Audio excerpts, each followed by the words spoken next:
DD pour développement durable. L'environnement est partout dans l'enseignement supérieur. Ces formations tiennent-elles la route? Y a-t-il de vrais débouchés derrière? On en parle avec nos invités.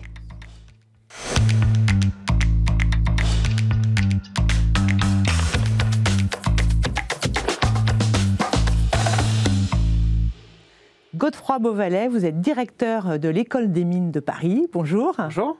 Rubens Strachan, délégué national de l'UNI. Bonjour, le syndicat étudiant. Alice Guillon, directrice de Schema, École de commerce. Bonjour. Bonjour. Et Paul-Henri Wallet, journaliste au Figaro étudiant, qui va nous rappeler, est-ce qu'il y a un boom des formations en développement durable? Oui, tout à fait. Il y a un grand développement des écoles de développement durable ces dernières années en France. Il faut savoir qu'en 2022, on comptait plus de 250 diplômes dans le secteur de l'environnement. C'est 50 de plus qu'en 2019, lors du précédent recensement qui avait été opéré par le gouvernement.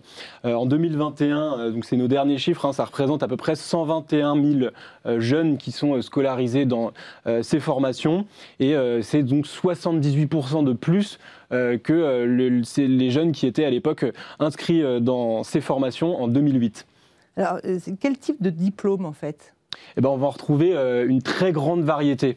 On va avoir d'un côté des formations scientifiques qui préparent des jeunes qui vont travailler directement sur le changement climatique, qui vont faire de la recherche, des ingénieurs qui développent ou qui appliquent des solutions concrètes pour pouvoir atténuer ou réduire l'impact du changement climatique.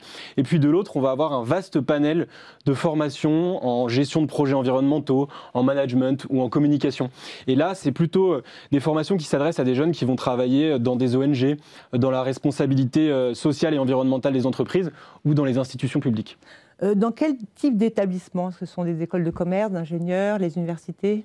Eh bien, on a vu en fait des formations, des masters fleurir dans à peu près toutes les catégories de l'enseignement supérieur. On en a à l'université, dans les grandes écoles de commerce et d'ingénieurs. Et puis, on a même certaines écoles comme Sciences Po Paris qui ont créé des départements entiers liés à l'enseignement supérieur. Donc, Sciences Po qui a créé une Climate School cette année. En anglais, c'est mieux, hein. Toujours. Et puis, on a également des écoles qui sont très spécialisées et qui ne proposent que des formations en développement durable, par exemple des BTS, donc du BTS, des bachelors, des masters, uniquement dans ce domaine-là. Est-ce qu'elles sont toutes de qualité, ces formations en environnement, Paul-Henri ? Alors, on retrouve un peu de tout, comme souvent dans l'enseignement supérieur, mais effectivement, il y a certaines de ces formations qui interrogent un petit peu quant à leur niveau, notamment des formations, celles dont je parlais tout à l'heure, des formations entièrement consacrées au climat, privées, parfois assez récentes, et qui ont tendance à surfer un peu sur la vague, sur l'engouement des jeunes pour le climat, en proposant des cours parfois très chers et pas toujours très qualitatifs. D'une manière générale, on remarque que les meilleures formations sont souvent proposées dans les grandes écoles qui sont déjà reconnues et dans les bonnes universités. Bon, les vôtres. Alice Guillon, vous dirigez une école de commerce, dans Schema. On se dit que protection de l'environnement et commerce, ça ne va pas tellement ensemble. Si, ça marche. Alors, disons que nous, on est plutôt sur le management en fait, des activités du développement durable, d'une part, et d'autre part sur l'aspect conjoint entre approche scientifique et approche managériale.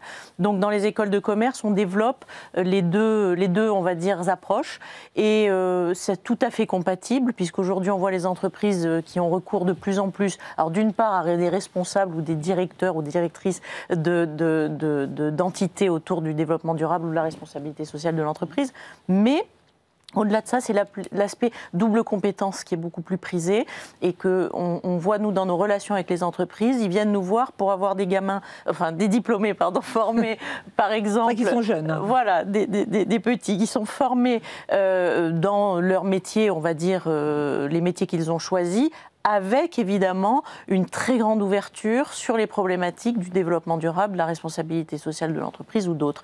Et donc on a en fait ces différentes approches qui sont combinées soit au niveau master, soit au niveau bachelor aussi, dans les grandes écoles de commerce. Qui infusent, je dirais, dans toute l'école. Ce n'est pas uniquement des formations spécialisées. Non. C'est tout étudiant qui rentre dans une école de commerce comme à Schema, mais comme ailleurs. Ne peut pas éviter le développement durable ou la responsabilité sociale de l'entreprise. Souvent, alors, comme journaliste, on est invité dans des écoles qui nous proposent des séances de fresques sur le climat. J'ai l'impression que c'est la grande mode. Oui, alors vous avez des fresques de toutes les couleurs, j'allais dire. Vous avez la fresque du climat, vous avez la fresque numérique, vous avez... Alors, ça fait partie des incontournables dans la formation. Tous les étudiants, les parents qui nous regardent, leurs enfants, on va leur dire, est-ce que tu as suivi la fresque du climat ? La fresque du climat, la fresque numérique ou d'autres fresques qui sont en train d'émerger. C'est quoi d'ailleurs la fresque du climat ? La fresque du climat, c'est d'essayer de faire prendre conscience aux étudiants que toutes les décisions qui ne sont pas prises aujourd'hui concernant le climat peut nous amener à une situation catastrophique, et ils expliquent finalement quelles sont les bonnes pratiques ou ce qu'il faut faire pour justement éviter le réchauffement, enfin ralentir le réchauffement climatique, ralentir le gaspillage, préserver la vie sur Terre, etc.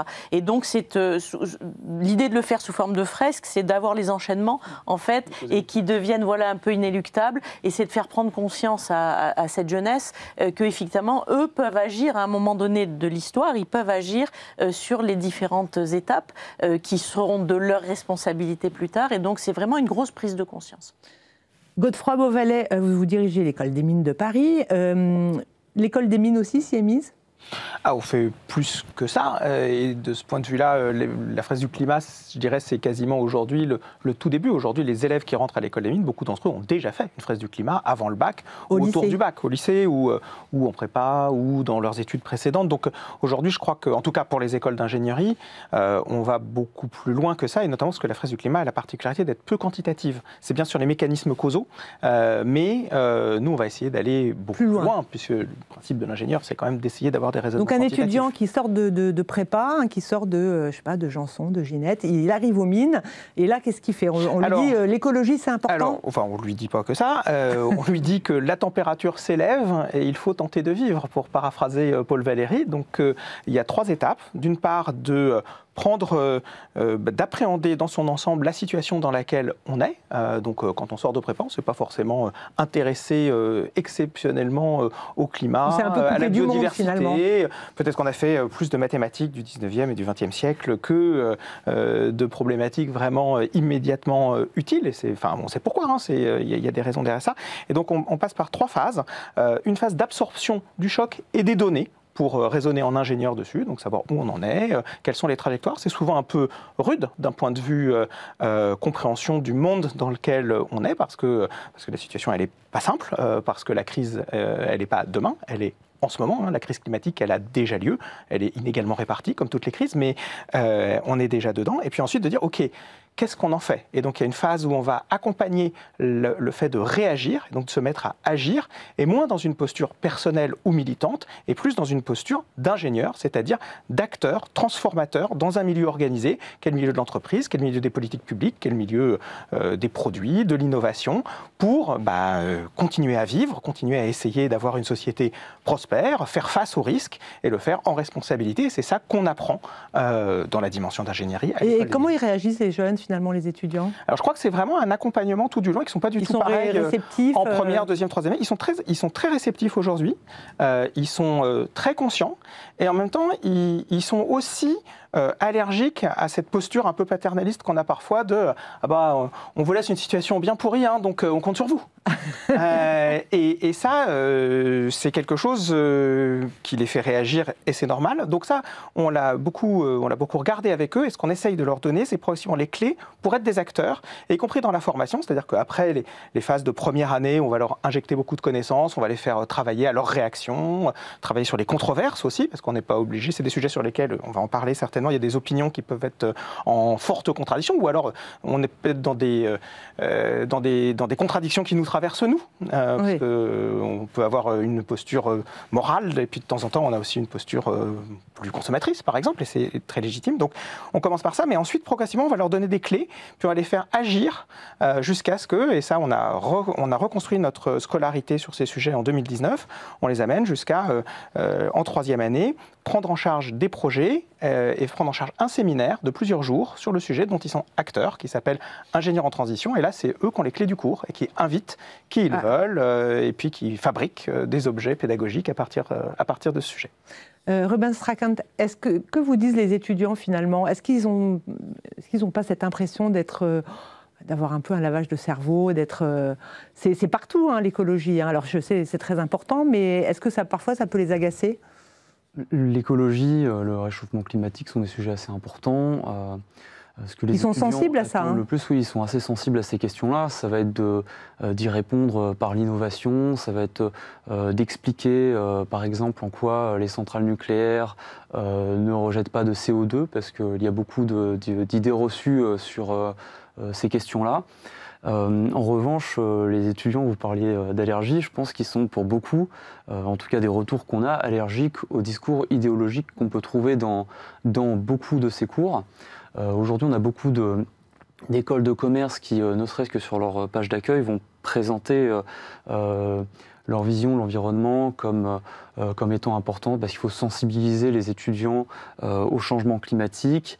Et là, souvent, il y a des cours qui vont s'accompagner d'idéologies derrière, comme l'idéologie de la décroissance économique ou l'idéologie anthropocène, qui est aujourd'hui très contestée dans le milieu scientifique, puisque l'Union internationale des sciences géologiques a réfuté ce concept l'année dernière, en affirmant qu'il était biaisé idéologiquement. C'est quoi ce concept? C'est un concept, en fait, si vous voulez, qui part du constat que, donc avec un certain nombre de données, nous sommes en train de changer d'ère géologique, que nous étions nous passons d'une 5e ère à une 6e ère, notamment à cause des activités humaines, et qu'elles seraient plus importantes sur l'environnement que les grandes lois naturelles, par exemple comme la tectonique des plaques, tout le volcanisme ou les courants océaniques, par exemple.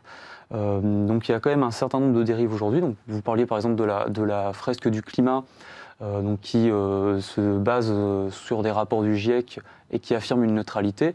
Or, dans les animateurs de cette fresque du climat, on va souvent retrouver des militants, par exemple issus de Alternatiba, qui est un collectif qui va manifester avec l'extrême gauche en manifestation et qui assume complètement de provoquer une éco-anxiété pour pousser les étudiants et les jeunes de manière générale à se diriger vers des idéologies assez radicales dans l'écologie.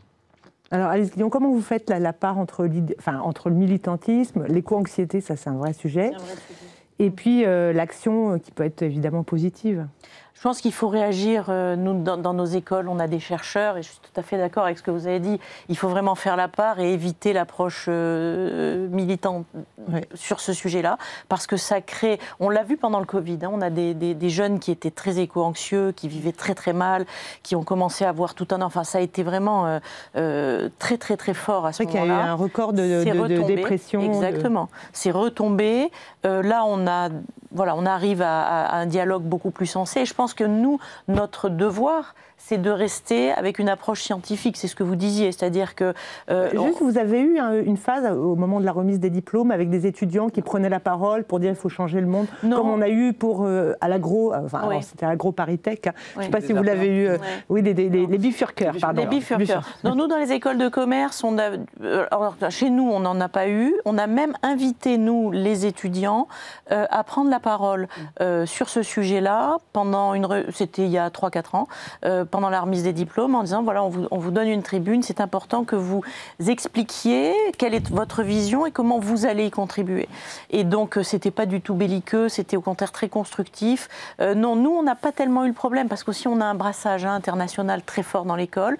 Et de ce que j'ai vu chez mes collègues d'écoles de commerce, il n'y a pas eu énormément de mouvements. C'est plus dans les écoles d'ingénieurs. Probablement. En revanche, là vous avez raison, c'est qu'il faut qu'on soit toujours très calme par rapport au sujet et qu'on réagisse en pur scientifique et pas nécessairement pour essayer de monter des débats, d'opposer les jeunes, de leur expliquer que tout est mauvais. Il faut au contraire leur dire, vous pouvez, nous ils ont des parcours, ils peuvent le choisir s'ils le souhaitent, ils peuvent avoir des doubles compétences, ils peuvent approfondir, tout est à leur disposition. Évidemment, aucun étudiant ne peut sortir de nos écoles, puisqu'on avait fait, nous, à la conférence des directeurs des écoles de management, on avait créé un référentiel des DRSE. On a invité les écoles de commerce. Des DRSE, c'est quoi? C'est développement durable, responsabilité sociale de l'entreprise. Donc ça va avec, en fait, l'environnement et la responsabilité sociale de l'entreprise. Ce sont deux choses qui sont liées. C'est le comportement managérial ensuite qui est derrière, les valeurs que vous portez. Et donc, on a expliqué. Et on a donné aux écoles la capacité soit d'injecter dans tous les cours une réflexion sur le domaine, soit d'avoir des approches plus approfondies, mais toujours dans la limite du raisonnable, si tant est qu'on puisse mettre une barrière. Mais aujourd'hui, je pense que ça s'est beaucoup calmé par rapport à une époque. On ne parle plus de la même chose. Godefroy Beauvalet, vous avez aussi, vous êtes parfois débordé par des militants parmi vos étudiants ou ils sont plutôt assez sages? Enfin, je ne sais pas s'il faut dire comme ça. C'est-à-dire que moi, je me méfie toujours quand on dit attention aux postures idéologiques, parce que traditionnellement, l'information c'est nous, la propagande c'est l'ennemi. Donc il faut toujours faire attention quand on dit ce genre de choses. Et par ailleurs, nous, notre credo sur le sujet, c'est qu'on n'a pas à apprendre aux étudiants que penser, mais comment penser. Ce qui revient à ce que vous disiez. Donc, c'est au point qu'on y travaille vraiment, parce que là, j'ai amené un livre qu'on a publié sur le sujet. Vous voyez, donc on travaille, y compris en regardant de près. Et donc, dans ce livre, on a noté que, alors que 89% de nos ingénieurs sortis ces 10 dernières années nous disent que l'écologie est une préoccupation majeure, on en a 62% qui nous disent qu'ils sont motivés pour agir, et on en a moins de la moitié qui nous disent qu'ils sont anxieux. Ce qui ne veut pas forcément dire que éco-anxieux, parce qu'il y a plein de raisons d'être anxieux aujourd'hui dans le monde qui ne sont pas forcément que l'écologie. Donc ce qui est important pour nous, c'est qu'il y ait une tension positive qui donne envie d'agir, et puis qu'on ne soit pas emporté par ces convictions d'une manière qui fasse que, par exemple, on se mette à être manipulateur, ou on se mette à dire que la fin doit justifier les moyens, ou qu'on doit faire l'économie du débat démocratique, ou de l'action efficace en milieu organisé. Et donc ça, c'est ça qu'on essaye, de leur donner des clés sur ça. C'est toujours finalement entre deux eaux, puisque on contribue finalement au réchauffement climatique avec l'IA, avec les data centers, avec tout ça, et on construit, on est dans la construction, évidemment, si on est un peu écolo, c'est pas facile. Oui, mais ça, on peut le dire un peu de n'importe qui, vous savez, parce que c'est vrai aussi pour, je sais pas moi, une blanchisserie, un restaurateur, un pilote d'avion, un pilote de course, un journaliste qui saute dans un avion pour aller au bout du monde faire un reportage. Donc cette responsabilité individuelle, on la connaît tous, mais si les colibris suffisaient, il n'y aurait pas d'État, donc il n'y aurait pas d'action organisée. Donc justement, ce qu'on apprend, c'est l'action en milieu organisé, l'action collective, l'action dans les entreprises, et de ne pas abandonner toute idée de prospérité avec l'idée qu'on doive décarboner pour en rester à la décarbonation. Justement, ça me fait une bonne transition. Paul-Henri, on voit de plus en plus d'écoles s'engager pour réduire leur empreinte carbone. Alors comment ça se passe concrètement ? Oui, parce qu'au-delà de former les jeunes au changement climatique, les écoles entendent également s'appliquer à elles-mêmes aussi un certain nombre de règles pour pouvoir réduire effectivement leur impact sur l'environnement. Alors ça commence notamment par les infrastructures. On a des écoles qui font des bilans carbone réguliers, investissent dans des bâtiments à basse consommation, installent des panneaux solaires pour décarboner au maximum. Et puis on a aussi des écoles qui insistent pour transmettre des bonnes pratiques, et notamment en matière de mobilité. Si je prends l'exemple de l'école des ponts, eh bien dans cette école, on incite fortement, ça se fait beaucoup ailleurs également, mais les étudiants à privilégier le train plutôt que l'avion, et ce notamment pour les déplacements internationaux, pour les échanges universitaires. Et lorsqu'il y a des trajets à longue distance qui doivent être effectués, et que les élèves choisissent de prendre le train, on subventionne leur trajet pour vraiment les inciter à prendre le train plutôt que... Alors, est-ce que ce n'est pas une stratégie de communication pour se donner une image vertueuse? C'est ce qu'on appelle le greenwashing. Alors, pas uniquement, parce que il y a effectivement certaines mesures qui sont des mesures d'affichage, mais quand on voit des investissements massifs dans des infrastructures, par exemple, on est bien au-delà du greenwashing. Mais il faut effectivement avoir conscience que certaines de ces actions sont aussi intéressées. Aujourd'hui, dans les critères des classements internationaux et nationaux des écoles, il y a tout un volet qui est consacré à la décarbonation, à l'impact que vont avoir les écoles sur leur environnement. Donc les écoles, effectivement, regardent particulièrement ces critères et communiquent largement quand elles il y a même un label, je ne sais pas si vous l'avez, un label DDRS sur le... Alors, quelle place prennent les étudiants dans tout ça ? Les étudiants, ils sont très investis et souvent très demandeurs aussi pour que leurs écoles bougent dans ce sens. Eux, ils s'investissent aussi directement dans les associations. On a dans les écoles d'ingénieurs et dans les écoles de commerce, qui sont les secteurs de l'enseignement supérieur où le tissu associatif est le plus développé. Quasiment systématiquement, une association qui est spécialisée dans l'environnement. Ce sont des associations qui vont faire des campagnes de sensibilisation, organiser des conférences, des ateliers aussi sur la consommation responsable. Parfois tisser aussi des partenariats entre leurs écoles et des ONG. À HEC Paris, par exemple, on a l'association Esper qui organise chaque année un business game annuel donc sur le thème du développement durable. Et puis, dans certaines écoles, dans certaines universités, les étudiants vont encore plus loin en en participant directement à des projets manuels sur leur campus. Alors, en quoi ça consiste exactement ? Eh bien, on a des campus universitaires où les élèves s'improvisent paysans ou agriculteurs. On a des initiatives où on va avoir des potagers directement sur les campus. À l'université d'Evry, par exemple, les étudiants qui le souhaitent peuvent avoir accès à un potager personnel de 2 mètres carrés derrière la bibliothèque. Et on met des jardins partagés, mais ils vont pouvoir avoir du coup leur espace au sein du jardin partagé. On va mettre à leur disposition un tuyau d'arrosage. Il y a un potager au Mines de Paris. Il y a des potagers à l'école des Mines de Paris, mais je ne dirais pas que c'est un dispositif pédagogique. Nous, on a plutôt tendance à aller à ce moment-là sur le terrain, voir comment, par exemple, puisqu'on a un campus à Fontainebleau, le paysage de Fontainebleau et autour de Fontainebleau, toute la forêt a été travaillée par l'homme depuis des centaines d'années. Est-ce que ça veut dire que d'être une forêt aujourd'hui ? Voilà, j'en avais terminé. Moi, à Nanterre, il y a même des moutons, donc vous voyez, tout le monde s'y met, même les universités. On a nos abeilles, non ? Voilà, vous avez des abeilles, au Figaro aussi, il y a des abeilles. Rubens Strachan, les étudiants sont demandeurs de ces formations, de formations spécialisées dans l'environnement ? C'est sûr que c'est un sujet qui touche beaucoup la jeunesse, comme on a déjà pu le dire, donc ils vont beaucoup être demandeurs de formation sur ces questions-là, mais je vais un petit peu répéter avec tout à l'heure, en fait, ils veulent ces formations-là à condition qu'elles ne soient pas trop biaisées idéologiquement, et surtout qu'on ne leur présente pas la chose comme étant de la neutralité et des arguments purement scientifiques, lorsque ça n'est pas toujours le cas. Voilà, donc, vous parliez des associations étudiantes qui sont très investies sur ces questions-là, qui vont organiser des conférences avec des invités, et souvent les invités en question et qui vont pouvoir défiler dans différentes écoles de commerce ont un discours très orienté. Je pense par exemple au fait que beaucoup d'écoles de commerce déroulent le tapis rouge via donc, des associations étudiantes à Jean-Marc Jancovici par exemple, qui est une personnalité qui donne l'impression de défendre vraiment une écologie purement rationnelle, alors qu'en réalité, c'est quelqu'un de très radical.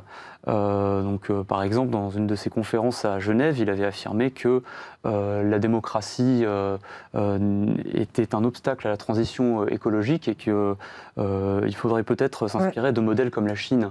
Ce qui veut dire quand même que les intervenants sur ces questions-là, lorsqu'ils ne sont pas... il faut se méfier, quoi. Il faut s'en méfier, il faut se renseigner dessus. Juste, Godefroy Beauvalet, une chose, est-ce que, moi, en tant que journaliste éducation, je vois des formations en environnement toute la journée, est-ce qu'il y a du boulot ? Est-ce qu'il y a du boulot après ? Ouais. Oui. Alors, il y a du boulot après.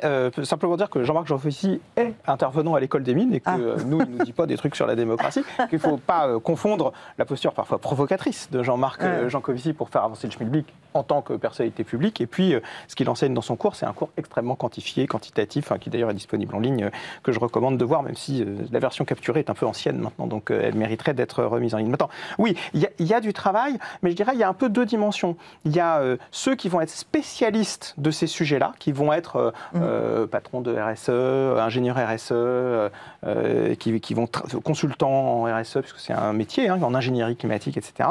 Et puis, ceux RSE, qui vont c'est la responsabilité sociale et environnementale, qui vont, par exemple, piloter les démarches de labellisation dont on parlait il y a un instant pour les entreprises. Ça, ce sont des sujets sur lesquels il y a du travail. On sent un petit mou, je pense, ces 2 dernières années sur ces profils spécialisés qui, nous, ne sont pas nos ingénieurs généralistes. L'ingénieur civil des mines, il est plus large que ça, mais on a des diplômes plus spécialisés où on sent que... Des masters spécialisés. Voilà, des masters spécialisés ou des certificats sur ces sujets où on sent que peut-être il y a moins d'impulsion qu'il y a 1 an ou 2, tout en restant dans une traction réelle du marché. Et puis, le fait qu'aujourd'hui, ne pas avoir cette dimension dans son portefeuille de compétences quand on est ingénieur ou quand on est manager, c'est un problème parce qu'on va planter les projets qu'on vous confie qui n'ont rien à voir avec l'environnement. Tout simplement. Pas seulement pas acceptés, c'est parce qu'ils ne vont pas être efficaces, tout simplement. Est-ce qu'il vaut mieux, alors c'est toujours une question que posent les parents, est-ce qu'il vaut mieux avoir un diplôme généraliste, par exemple un diplôme programme grande école de schéma et parler d'écologie dans son diplôme, ou faire carrément un diplôme spécialisé, master spécialisé, bachelor, et faire que de l'environnement? Alors, je suis tout à fait d'accord avec ce que vous avez dit. C'est-à-dire que tout dépend quel est le projet professionnel de l'étudiant. C'est-à-dire ceux qui souhaitent véritablement travailler dans l'environnement, pour l'environnement, et qui souhaitent se hyper spécialiser pour avoir un poste dédié. Donc, évidemment, il vaut mieux qu'ils fassent un master spécialisé ou un master of science dédié. Tout en ayant un diplôme de généraliste au départ. Alors, ensuite, il y a ceux qui ont un diplôme généraliste. Aujourd'hui, on l'a dit tout à l'heure, ils ne peuvent échapper, de toute façon, à une série d'enseignements pour leur faire prendre conscience d'un tas de phénomènes autour effectivement du développement durable. Et encore une fois, je dis que je suis totalement d'accord avec ce que vous avez dit, tout en évitant évidemment les partis pris et les idéologies ou les combats. Mais à ce moment-là, après, ça dépend. C'est dit, je ne peux pas vous dire il vaut mieux faire l'un que l'autre. Tout dépend de ce que veut l'étudiant. Mais dans tous les cas, s'ils font un master de grande école, un master in management, ou s'ils font un MSI en RH ou en finance ou en IA, de toute façon, ils auront un ensemble de cours, ou en tout cas de projets, comme vous l'avez noté, ou de cas autour et dédiés à tout ce qui est développement durable ou responsabilité sociale et environnementale. Donc on les fera de toute façon travailler, quoi qu'il arrive, sur un de ces sujets-là.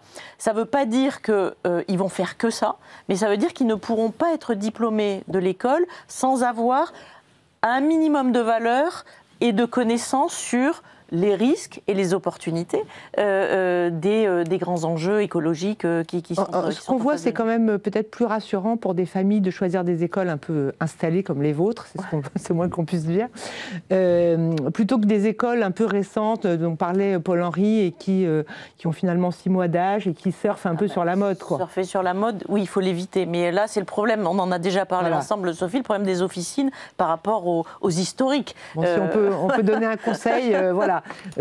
J'ajoute que les historiques... Le mot de la fin, parce qu'on a quelques secondes. Les historiques ne sont pas forcément inertes, puisque nous, au niveau de l'Université Paris Sciences et Lettres, nous lançons un bachelor international d'ingénierie dans la transition, mais qui veut être un diplôme d'ingénierie généraliste, mais pour fabriquer, pour former des jeunes ingénieurs qui ne sont pas immigrés en transition, mais qui sont natifs de ce monde dans lequel nous vivons, qui est celui de l'urgence écologique. Merci de l'info, on va l'annoncer tout de suite dans le Figaro étudiant. Merci à tous de votre venue et merci, on a parlé écologie ensemble dans Paris d'école. Et je vous dis à tous à très bientôt pour une nouvelle émission sur le Figaro TV. À bientôt.